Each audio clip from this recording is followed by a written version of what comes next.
Merhabalar, bu videoda sizlere Xiaomi'nin Bluetooth hoparlöründen bahsedeceğim. Bu yeni bir model değil aslında ama hala 1400 lira civarındaki fiyatıyla fiyat performans olarak çok iyi bir noktada duruyor bence. Daha önceki videoda da bahsetmiştim. Yaz günlerinde bahçede kullanmak için bir projeksiyon edindim. Ve dış alanda güçlü bir sese ihtiyacım olduğu için böyle bir şey tercih ettim. Umarım memnun kalırım. Hemen bir yandan açıp kutu içeriğine de bakmak istiyorum. Bu üründe de artık çoğu Bluetooth hoparlörde olduğu gibi su geçirmeme olayı da var. IPX7 sertifikasına sahip. Bu 1 metre derinlikte 30 dakika su geçirmeden kalabileceğini söylüyor. Tabii ben bunu test edeceğimi kesinlikle düşünmüyorum. Ama en azından hafif ıslanmalarda, yağmur altında falan gönül rahatlığıyla kullanabileceğimi düşünüyorum. İçinden üst kısımda şarj için olan kablosu ve kullanım kılavuzu çıktı. Şarj kablosunu görmüşken hemen şarjla ilgili bir şeyler söylemek gerekirse de Xiaomi tam dolu bataryayla %50 ses açıklığında 13 saat gidebileceğini söylüyor. Ve daha önceki videolarda gördüğüm kadarıyla tamamen dolması da 4 saat civarını buluyormuş. İlk elime aldığımda hissettiğim şey ağırlık. 750 gram ağırlığında. Bilmiyorum tüm bu ürünler bu şekilde ağır mı ama bana beklediğimden birazcık daha ağır geldi. Ve kesinlikle şuraları çok kaliteli hissettiriyor.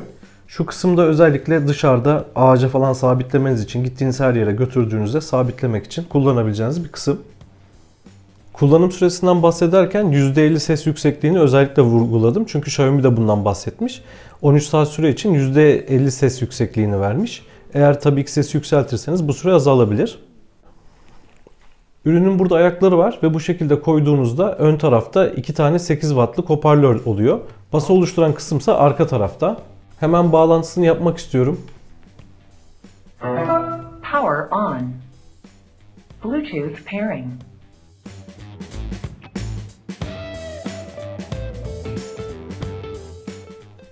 Evet, burada direkt Mi Portable BT Speaker olarak karşımıza çıktı. Burada da 16 watt olduğunu söylemişler. Telifle ilgili sorun yaşamamak için hemen eşimin kanalındaki bir videoyu açtım. Buraya daha önceden zaten YouTube'da telifli olmayan müziklerden birisini yüklemiştim. Müziği buradan denemek istiyorum.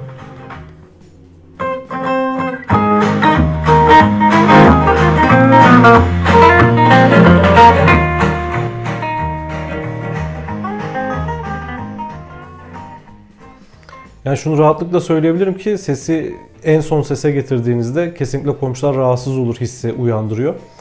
Ev kullanımı için sesi gereğinden fazla bile yüksek olabilir. Bu arada şu iki tuşa bastığınızda modlar arasında geçiş yapıyor. Deep bass. Şu an daha yüksek bas veren bir moda geçti.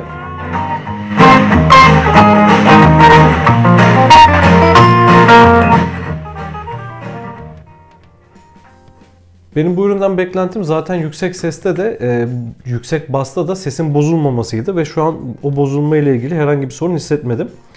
Size gösterdiğimin dışında tabii ki farklı denemeler de yaptım. Ama telif kısmına takılmamak için özellikle size göstermiyorum şu an. Onlarda da sonucun gayet olumlu olduğunu söyleyebilirim. Desibel olarak bir de son yükseklikteki şeyi görmek istiyorum.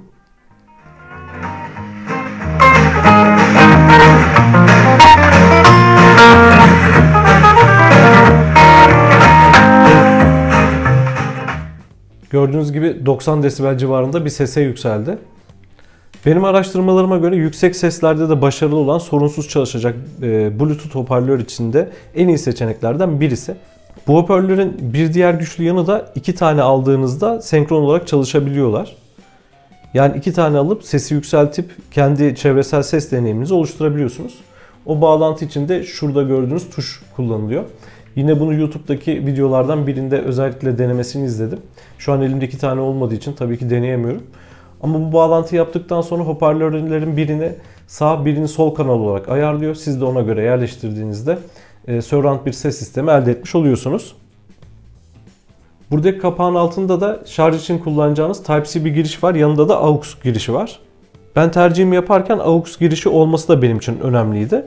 Bluetooth 5.0 kullandığı için herhangi bir gecikme beklemiyorum. Ama eğer böyle bir şey yaşarsam size film izlemek için kullanacağımı da söyledim. Filmlerde bir senkron kaymasına sebep olabilir ve bu da çok can sıkıcı olur. Öyle bir durum oluşursa AUX girişinden bağlarım diye düşündüm. Eksi olarak bu açılış kapanış seslerini çok sevmediğimi söyleyebilirim. Power off. Yani yeterince temiz hissettirmiyor sesi. Power on. Bluetooth pairing.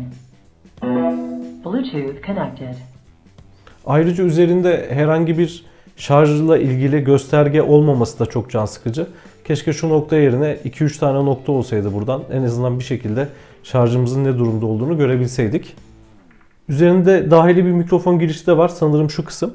Bu sayede hoparlörünüzü kullanırken gelen bir aramayı da aynı zamanda kolaylıkla cevaplayabilirsiniz. Hemen bir olumsuzluk söyledikten sonra fark ettiğim bir şey size söylemek istiyorum. Buraya basılı tuttuğumuzda kapanışı yapıyor. Bir kere bastığımızda ise batarya yüzdesini söylüyormuş. Bunu da şu an keşfettim. Battery power about 80%. Gördüğünüz gibi 80% diyor. Yani %80 civarında bir şarjı olduğunu söylüyor.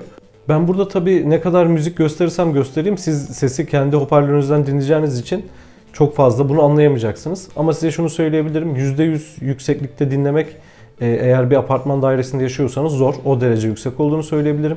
Temizlik olarak beklediğimden daha temiz bir ses var.